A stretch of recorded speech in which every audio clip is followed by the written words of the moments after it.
વડોદરાને પ્રદૂષણ મુક્ત બનાવવા પાલિકાનો નવતર પ્રયાસ 50 ફૂટ સુધી પાણીનો છંટકાવ કરતી મશીનનું ડેમોન્સ્ટ્રેશન કરાયું। શહેરમાં વધતા જતા પ્રદૂષણને નિયંત્રણમાં લેવા માટે પાલિકા દ્વારા નવતર પ્રયોગ હાથ ધરાયો છે। હવામાં રહેલા રજકણોને ઘટાડવા માટે 50 ફૂટની ઊંચાઈ સુધી પાણીનો છંટકાવ કરી શકે તેવી વિશેષ મશીનનો આજે ડેમોન્સ્ટ્રેશન કરવામાં આવ્યો હતો।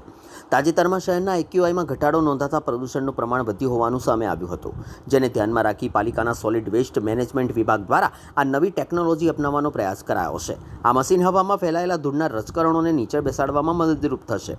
ઉપરાંત વૃક્ષો પર પાણીનો છંટકાવ, રોડ અને ડિવાઈડરની સફાઈ માટે પણ તેનો ઉપયોગ થઈ શકશે।